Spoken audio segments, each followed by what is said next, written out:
안녕하세요. 생생한 현장감과 깊이 있는 분석을 더한 이 시각 뉴스 마포스퀘어의 문희정입니다. 이 마포스퀘어 1부에서는 현재 가장 이슈가 되고 있는 정치와 경제 뉴스 전해드리고 있는데요. 1월 23일 목요일 마포스퀘어 1부 양정대 기자의 정가 이모저모로 시작합니다. 500원으로 즐기는 나만의 커피. 원두 쇼핑몰 헝그리 커피. 최정상급 로스터가 1년 이하 최고급 뉴크롭 생두를 로스팅해 즉시 배송해드립니다. 대량 구매 시 가격이 할인됩니다. 검색창에 헝그리 커피를 검색하세요. 헝그리커피.com. 헝그리 커피에서 원두를 구매하시는 분들께는 차량용 국민TV 스티커 2매를 함께 보내드린다. 한국일보 정치부 양정대 기자 연결돼 있습니다. 양 기자님 안녕하십니까? 네, 안녕하세요. 네. 자, 여야가 오늘 국정감사 시기를 조정하기로 잠정 합의했다는 소식부터 전해주시죠. 예, 그렇습니다. 여야가 오늘 원내 수석 부대표가 지금 협상 창구지 않습니까? 네네. 여야 원내 수석 대표가 동시에 얘기를 했는데요. 지금 현재 국정감사는 매년 가을에 정기국회 시기에 20일간 지금 실시를 하고 있는데요. 이 국정감사를 상반기에 한 번 실시하고요. 9월 가을에 또 하반기에도 한 번 실시하는, 그래서 지금 연 1회 실시하고 있는 것을요. 상하반기 이렇게 나눠서 연 2회 실시하는 쪽으로 잠정 합의를 했다는 겁니다. 네네. 실시 시기는 6월 달에 한 번 하고요. 또 9월에 한 번 하는 그런 방식이 될 것 같은데, 지금은 9월에 20일간 실시하는 거를 6월에 열흘, 또 9월에 열흘 이렇게 실시하는 쪽으로 지금 많이 준비가 되고 있는 것 같습니다. 아직 구체적으로 좀 더 논의를 해봐야 될 필요성들이 여기저기서 좀 제기되는 것들이 있어서 여야가 지금 모두 잠정 합의다 이렇게 얘기를 하고 있는데요. 그동안에 국정감사 제도 자체를 두고 이게 필요하긴 하지만 이게 너무 수박 겉핥기식으로 진행되고 있다 이런 지적들이 굉장히 많았지 않습니까? 그래서 실제로 국회가 진짜 정부 행정부를 견제하는 본연의 역할을 제대로 하려면 이 상시 국정감사 체제가 되어야 한다.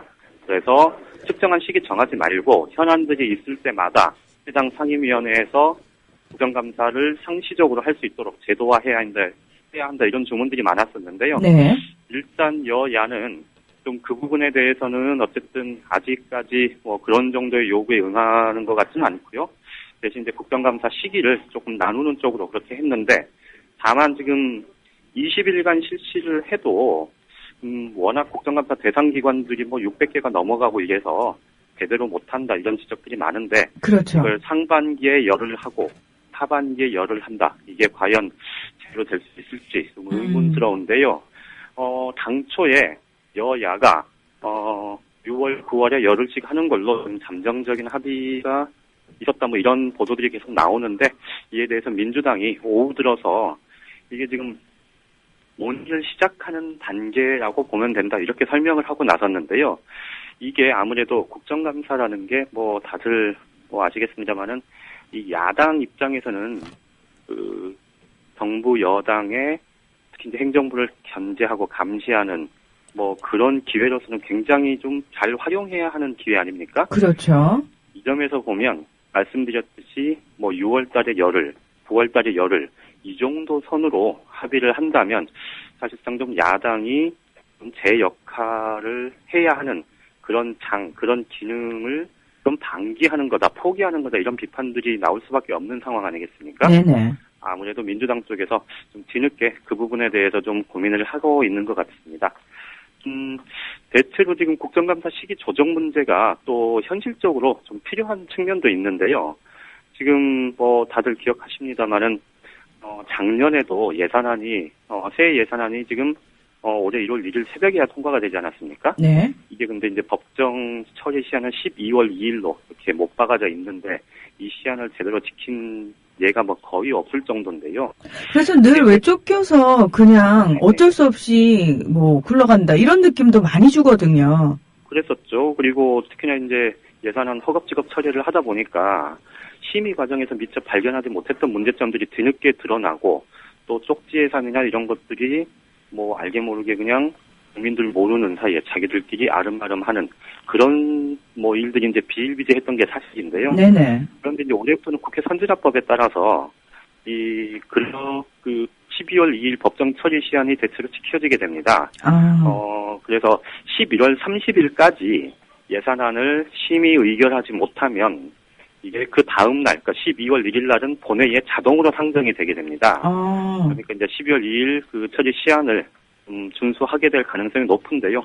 물론 여기에도 여야가 이견을 보이거나 그런 뭐 몇 가지 좀 부대 조건들이 있어서 그게 뭐 최종 합의가 이루어지지 않으면 뭐 자동 부의가 안 될 수도 있지만 어쨌든 현재 국회법에 따르면 11월 말까지는 반드시 처리를 해야 되는 거고요.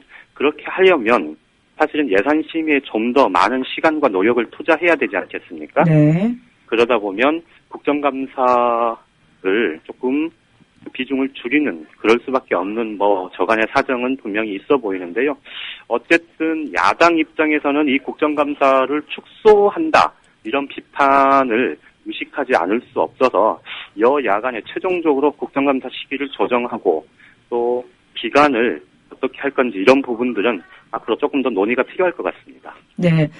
시민들 입장에서는 사실 국정감사도 그렇고 예산안 처리도 그렇고 조목조목 따져가지고 좀 꼼꼼하게 좀 심의를 해줬으면 참 좋겠다라는 바람을 가지고 있는데 어떻게 된 게 여야의 정쟁의 희생양으로 삼는 경우가 워낙 많아서요. 사실 좀 믿음이 가지는 않습니다. 예. 이 기초선거 정당 공천 폐지. 아유, 참, 예. 사실상 백지화 했죠, 새누리당. 이 낯뜨거운 명분 쌓기 계속하고 있네요. 예, 그렇습니다. 어제 전해드렸듯이 당초부터 의원총회에서 당론으로 결정할 의사는 없었던 것 같다 이렇게 말씀을 드렸었는데요. 네. 그 예상대로 위총을 열어보니까 반대하는 의견이 있다. 뭐 이런 이유로 해서 당론 결정 대신 정치개혁특위에 일임을 했다 이렇게 발표를 했는데요. 오늘은 그동안 이제 이렇게 되면 사실상 지금 어제 정치개혁특위에 일임을 한 것을 두고 여기저기서 비판의 목소리가 굉장히 큽니다. 꼼수 부리고 있다 이런 거죠. 네. 그러니까 사실상 백지화 쪽으로 뭐 의견은 모아놓고 당론은 결정을 해놓고 이거 비판이 두려워서 지금 정치개혁특위에다가 떠넘겨놓는 그런 것 아니냐. 이게 결국 정치개혁특위에서는 선거법 개정 같은 경우는 여야 합의가 원칙이고 이 원칙이 다 지켜져 왔다는 점에서 여야가 선거법 개정에 합의를 못하면 결국은 현행대로 공천제를 유지하는 쪽으로 결론이 날 거다. 이제 이런 생각을 갖고 있는 것 아니냐 이런 지적들이 많았는데요. 네. 어쨌든 그렇지만 이게 결국은 박근혜 대통령이 약속과 신뢰의 정치인이라는 그런 이미지 훼손이 불가피한 측면이 이제 이게 대선 공약 파기 논란인데요. 오늘은 새누리당이 이게 결국 대선 공약 파기가 아니다, 결코 아니다 이런 부분을 굉장히 강조를 하고 나섰습니다. 황우여 대표 같은 경우는 공약 폐기가 아니고 공약 개선이다 이렇게 표현을 했고요. 네. 최경환 원내대표 같은 경우는 공천권 폐지 이게 절대선은 아니다 뭐 이렇게 얘기를 했는데 그동안에 누가 절대선이라고 한 적도 없고요. 그러니까요. 예. 지연 논란 같은 경우도 뭐 제가 누차에 걸쳐서 말씀을 드립니다만은 대선 공약을 낼 때부터 이미 수많은 헌법학자들이나 또는 그 법조계 인사들이 위헌 시비, 위헌 가능성을 제기했던 부분인데 이제 와서 이 문제를 마치 몰랐던 것처럼 새롭게 알아낸 사실인 것처럼 이렇게 얘기를 하는 걸 보면 참 기가 막힐 뿐인데요. 어쨌든 새누리당에서는 이 대선 공약을 번복했다 하는 그 논란에서는 좀 벗어나고 싶은 것 같습니다. 오늘 황우여 대표가 야당에다가 여야가 같이 이 문제의 위헌 여부를 같이 좀 논의를 위헌 여부를 이제 가려보자는 제안을 같이 하자 이렇게 얘기를 했는데요. 네. 그런데 황우여 대표의 표현을 잘 보면요. 공천 폐지, 그러니까 기초선거 정당 공천 폐지 여부의 위헌성 이게 아니고요. 기초선거 정당 공천 금지가 위헌인지 아닌지 좀 같이 한번 물어보자 이렇게 표현을 했어요. 근데 이거 어제 우리 양 기자님께서 설명을 또 자세히 해주셨잖아요. 예, 그렇습니다. 예. 이게 공천 금지한 거하고 공천을 폐지하는 문제는 전혀 좀 다르거든요. 그렇죠. 이게 이제 2003년에 그 헌법재판소에서 위헌 판정이 났던 건 말씀드렸듯이 정당이, 그러니까 그 기초선거 후보들이 정당을 표방하는 것을 금지하는 조항에 대해서 위헌 판정을 내렸던 거고요. 그렇죠. 지금 정치권에서 논의가 되고 있는 거는 공천 제도 자체를 기초선거에 한해서 폐지하는 쪽으로 갈 거냐 말 거냐를 논의하는 거기 때문에 좀 축이 다른데, 어쨌든 오늘 황운여 대표가 좀 다소 의도적이었는지 아니면 뭐 표현상의 문제였는지 모르겠습니다만은 어쨌든 조금 핵심을 비켜간 그런 모습이었는데요. 전반적으로 뭐 다시 한번 강조해서 말씀드리면 새누리당은 약속을 어긴 건 어긴 건데, 그런데 어쨌든 대선 공약 번복, 대선 공약을 지키지 않은 그런 문제로 이게 비화되는 것만은 좀 막고 싶다, 뭐 이런 의도는 분명해 보입니다. 네. 이 새누리당이 단어를 사용하는 걸 보면요, 단어의 네. 오남용 정말 심하다라는 생각이 들어서 우리 아이들은 절대로 배우지 않았으면 좋겠다라는 생각이 듭니다. 왜 어제 이 그 기초선거 정당 공천 폐지 이거 정치개혁 특위에 일임하겠다라는 얘기도 나오지 않았습니까? 예, 예. 네. 그러면 지금 말씀하신 내용을 좀 듣다 보니까 벌써부터 네. 국회 정치개혁 특위 사실상 뭐 빈손으로 마감될 수밖에 없겠구나라는 생각도 들거든요. 그렇습니다. 오늘 이미 지금 오전에 지방선거법 관련 소위원회가 열렸는데요. 여야간에 말씀대로 기초선거 정당 공천 폐지 문제를 두고 그동안 계속 해왔던 서로의 주장만 평행선을 달리는 그런 상황이었습니다. 네네. 그래서 특히 이제 새누리당 지금 정치개혁특위 간사가 김학용 의원인데요.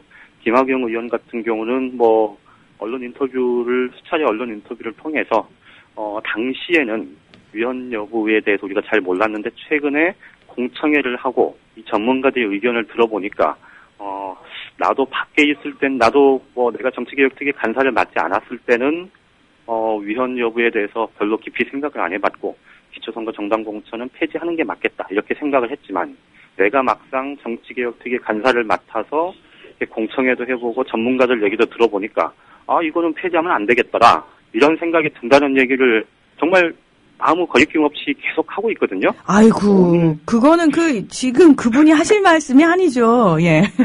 오늘 정개특위 지방선거법 관련 소위원회에서도 김학용 의원이 비슷한 취지의 얘기를 또 했는데요. 네. 이것 때문에 야당과 별로 합의를 이룰 수 있는 상황이 못 될 것 같습니다.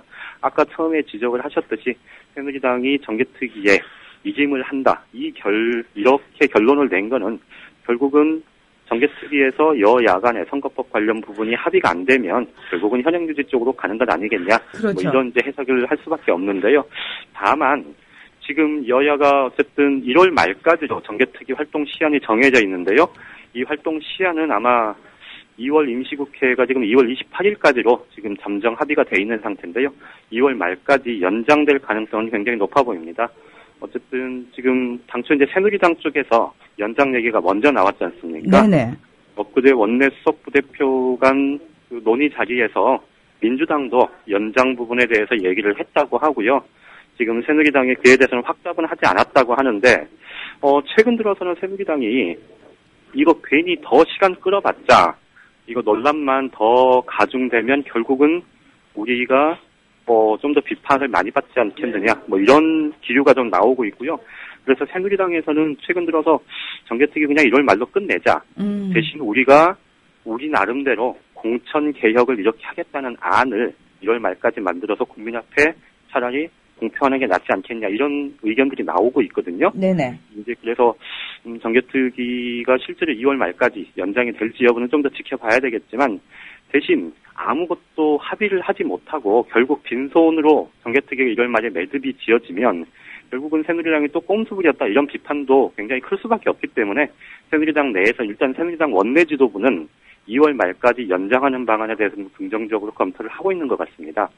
다만 2월 말까지 한 달이 더 연장되더라도 아까 지적을 하셨듯이 여야 간의 구체적인 합의가 도출될 가능성, 현재로서는 거의 없다고 봐야 되지 않을까 싶습니다. 네, 더 이상 번복할 공약도 없고, 꼼수라고 욕을 하도 많이 먹어서 이제 내성이 생긴 게 아닌가, 그런 의심마저 듭니다. 오늘 소식 여기까지 듣겠습니다. 고맙습니다.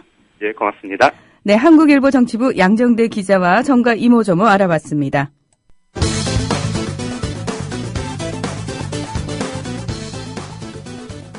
2년 전에 MBC 노조가 6달 가까이 벌인 파업으로 많은 노조원들이 해직이나 정직 등 중징계를 받았습니다. 그런데 오늘 이런 징계가 부당하다는 법원 판결이 나왔습니다. 눈에 띄는 것은 재판부는 당시 MBC 노조의 파업이 정당했다고 판단했습니다. 일반 기업과 달리 방송사 등 언론 매체의 경우 방송의 공정성과 객관성을 유지할 의무가 있습니다. 따라서 사용자가 인사권을 남용하는 등 방송의 공정성을 해칠 우려가 있는 경우 이를 막기 위한 파업은 정당하다고 판단하였습니다. 뒤집어 이야기하면 당시 사장이 불공정한 방송을 지휘했다는 이야기. 해고를 비롯한 모든 징계 조치가 무효로 판단됐으니 이 사장은 MBC를 바보로 만든 꼴. 그때 사장은 바로 김재철 씨. 그가 경남 사천시장에 출마한다고 하는데 그의 각별한 고향 사랑은 MBC 사장 취임 초였던 2010년에도 유감없이 드러나는데. 그리고 제 고향을 다니는 건 특별한 게 아닙니다. 왜냐하면 태어나서 거기 살다가 국민학교 부산서 졸업하고 중학교부터 서울 다녔거든요. 저는 자주 고향을 잊지 않고 계속 내려다니고 누가 경찰서에 들어갔다 병원이 필요할 때도 제 전화 다 옵니다. 고향에서. 저는 그거 피곤하다고 생각하지 않거든요. 병원 급하다면 그분들 병원 못 잡습니다. 그냥 거기 있는 조그만 병원에서 다 돌아가세요. 제가 전화 오면 그 병원에 제가 전화해서 매일경제 한겨레신문 KBS 기자면 다 그래도 사람들이 홍보실에 전화라도 받아주지 않습니까? SBS 기자님이시면. 부탁해서 그거 한번 살펴달라. 그분들은 너무 고마운 거죠. 서울대학병원을 어디로 가는지도 모르지 않습니까? 연세대학병원을 어디로 가는지. 뭐 지금 제가 뭐 그만한 인물이 되는 것도 정계에 진출할 제가 정치부 기자 출신 아닙니까? 그래서 정치부 기자 출신을 해보니까 이렇더라고요. 저는 이제 곧 조금 있으면 뭐 나이도 한 60대 가고요. 제가 MBC 기자생활 31년 하면서 그렇게 먹물을 뒤집어 쓴 적이 없었거든요. 도덕성이나 다른 데서. 그리고 우리 보도국에서도 한때 제 별명도 영국 신사라 그랬습니다. 영국 신사는 왜 지키지도 못할 공정성 약속을 했을까? 그리고 사천시장 출마를 검토할까? 우리 MBC를 권력으로부터 지켜내겠다. 제가 이 약속을 지키지 못하면 우리 사원들이 한강에 저를 매달아서 버리세요. 사원들이 김재철 씨가 하라는 대로 안 해서 그런 것일까? 네, 여러분께서는 국민TV 라디오 마포스퀘어 일부 문희정과 함께하고 계십니다. 오늘의 경제 뉴스 들어볼 시간입니다. 김광수 경제연구소의 길경식 연구이사 연결돼 있습니다. 이사님 안녕하세요. 네, 안녕하세요. 네. 우리 국민들이 또 속지 말아야 할 통계 수치 중에요. GDP 성장률이라는 게 있습니다. 네. 네. 2013년도 GDP 성장률이 전년 대비 2.8% 성장한 것으로 나타났다. 이런 뉴스가 나왔는데 실제로 나아지고 있는 거 맞습니까? 일단 오늘 그 한국은행에서 2014년도 4분기 및 그 2013년도 연간 국내 총생산에 관련한 이제 그 수치를 발표를 했는데요. 네. 그 2014년도의 GDP 성장률이 일단 2012년도 전년 대비로는 2.8%가량 성장한 것으로 나타났습니다. 이게 그 GDP 연간 성장률이 2010년서부터 계속 쭉 하락세를 보이다가 2013년도에 이제 한 0.8%포인트 정도 반등한 것으로 보이고 있어서 이제 언론이나 정부 측에서는 이게 한국 경제가 2014년도를 계기로 이제 다시 반등을 하고 있는 것으로 보여진다라고 분석을 내어놓고 있는데요. 네. 일단 그 안에 내용을 좀 자세히 살펴보면 일단 지출 측면에서는 소비하고 정부 소비, 건설 투자 이렇게 세 가지 분야가 그 소비가 많이 일어나서 전체적으로 경제가 성장한 것으로 나타났어요. 물론 이 민간 소비가 어떻게 해서 이만큼 1.9%가량 늘어났는지는 그 소득이 어떻게 늘어나는지를 좀 살펴봐야겠지만 어쨌든 민간 소비가 늘어난 건 굉장히 좀 긍정적인 부분이라고 할 수가 있겠고요. 네. 그다음에 정부 소비하고 건설 투자가 이렇게 늘어난 거는 조금 부정적인 영향이 더 클 수도 있다고 보여져요. 왜냐하면 정부 소비 같은 경우에는 결국에는 정부가 빚을 내서 소비를 하는 것인데 안 그래도 정부 부채 문제가 심각한 상황에서 3.0%까지 이제 정부 소비가 그 경제 성장률에 기여를 하고 있다라는 거는 조금 좀 큰 면이 있고, 건설 투자 같은 경우에도 물론 이게 민간 건설 투자 부분도 있지만 토목이나 공공건설 투자 부분도 많이 포함이 되어 있거든요. 네. 그렇기 때문에 이 두 가지가 결국에는 정부에서 빚을 내서 경기를 좀 부양했던 그런 부분들이 많이 포함되어 있는 것으로 좀 보여지고, 그렇기 때문에 이게 실질적으로 경제가 나아지고 있다라고 딱 결론을 내리기에는 조금 애매한 부분이 좀 있는 것으로 보여집니다. 또 반대로 이제 설비 투자 같은 경우에는 1.5% 감소한 것으로 나타나고 있는데, 이 설비 투자가 결국에는 기업에서 얼마나 투자하고 있느냐를 나타내주고 있는 수치라고 할 수가 있는데, 기업에서는 오히려 2013년도에도 전년도와 마찬가지로 투자를 줄였어요. 그 이야기는 경기가 앞으로 회복되기 어려울 것으로 보인다라고 기업 측에서는 아마 생각을 하고 있는 것 같고, 실질적으로 대기업들까지도 지금 연쇄 파산, 연쇄 부도 위기에 놓여 있는 상황에서 투자를 늘려가기는 좀 쉽지 않은 상황으로 보여집니다. 그래서 이렇게 전체적으로 보게 되면 결국 올해 2.8% 성장에 가장 큰 기여를 한 부분이 결국 건설 투자인 것으로 보여지는데, 지금 대형 건설사들도 계속 부도 위기에 놓이고 있는 이런 상황에서 건설 투자가 오히려 이렇게 급증한 부분은 이게 긍정적인 신호라기보다는 오히려 부정적인 결과를 가져올 가능성이 더 높을 것으로 좀 보여지고 있고요. 이제 경제 활동 측면, 그러니까 생산 측면에서 조금 이 수치들을 한번 살펴보면, 서비스업은 2012년하고 좀 비슷한데, 좀 많이 증가한 부분이 제조업하고 건설업이 좀 많이 늘어났습니다. 네네. 이제 그 중에서도 건설업이 급격하게 늘어난 것으로 보여지고 있는데, 이건 지출 측면에서 건설이 늘어났기 때문에 이 부분은 마찬가지로 그렇게 늘어난 것 같고, 어쨌든 제조업에서 늘어난 거는 아무래도 IT라든지 자동차, 그러니까 현대차나 삼성전자가 수출이 많이 증가하면서 이런 부분에 좀 기여를 한 것 같은데, 건설업 같은 경우는 좀 앞에서도 말씀드렸던 것처럼 기업 상황이나 건설 경기가 안 좋은 상황에서 조금 무리한 부분이 있는 것 같고, 이게 오히려 올해 2014년이나 15년도에 오히려 부정적인 결과를 가져올 수 있을 것으로 좀 보여지고요. 네. 그다음에 실질 국내 총소득이라는 게 전년 대비로 4.3% 성장한 것으로 나타나는데, 실질 국내 총소득이요. 예. 네, 이 실질 국내 총소득이라는 것에 대해서 좀 설명을 드리면, 이거는 실질 GDP 국내 총생산에다가 교역 조건의 변화를 반영을 해서 실질 무역 손익을 더한 개념이라고 할 수 있는데, 이게 쉽게 이야기하면 일단 교역 조건이란 건 수출 가격하고 수입 가격의 비율을 이야기를 해요. 네네. 그래서 만약에 수출 가격이 올라가게 되고 수입 가격이 떨어지게 되면, 수출을 조금만 해도 전에보다 더 많은 수입품을 살 수가 있잖아요. 똑같이 수출을 해도. 그렇죠. 네, 반대로 수출 가격이 떨어지고 수입 가격이 올라가게 되면 똑같은 양을 수출을 해도 사람들이 살 수 있는 실질 소득, 실질 구매력 부분은 줄어들 수밖에 없거든요. 네. 근데 이게 조금 예시를 들어서 한번 설명을 좀 드려볼게요. 만약에 2010년도에 자동차 100대를 $100에 팔았다고 하면 총 수출한 금액은 $10,000가 됩니다. 그쵸? 네. 근데 만약에 이제 수입은, 만약 전제를 우리가 자동차만 수출하고 원유만 수입한다라고 가정을 하고 이야기를 한번 해볼게요.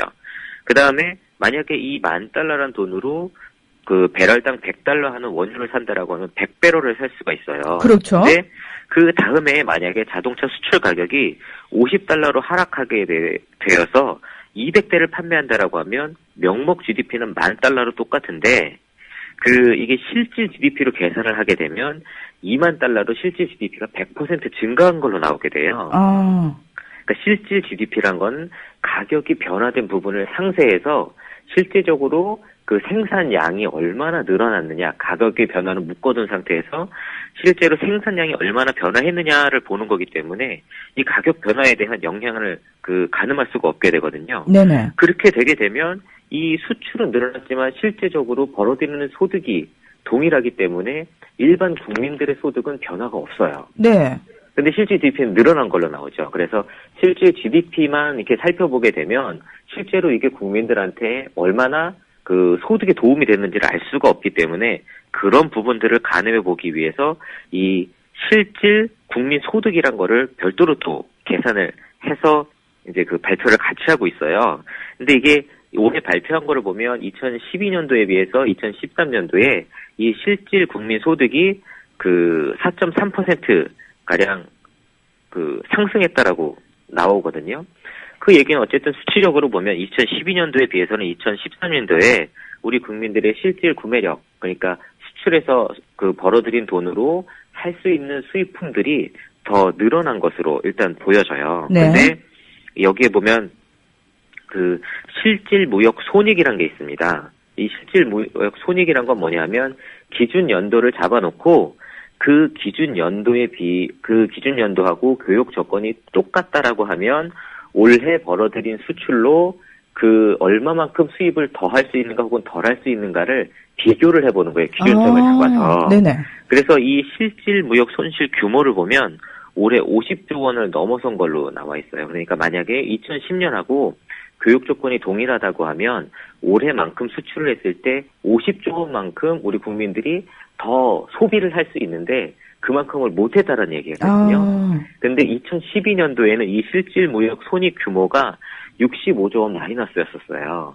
그러니까 2012년도에 더 많이 안 좋았던 것이 올해 좀 덜 안 좋아져서 그 국민들의 실질 국내 총소득이 4.3%로 증가한 것으로 나타난 것이고 아직까지도 이 실질 무역 손실이 굉장히 좀 큰 규모인 것으로 나타나고 있어요. 이 말은 반대로 이야기하면 물론 전적으로 그렇다고 이야기할 수는 없지만 우리 그 대한민국 경제가 좀 수출 중심으로 되어 있어서 그쪽에 보조금이라든지 관세 효과라든지 이런 것들에 좀 그 보조를 해주고 있다 보니까 네. 그와 반대로 국민들이 그만큼 좀 손해를 어느 정도 부담을 감수하고 있다라는 것으로 보여지거든요.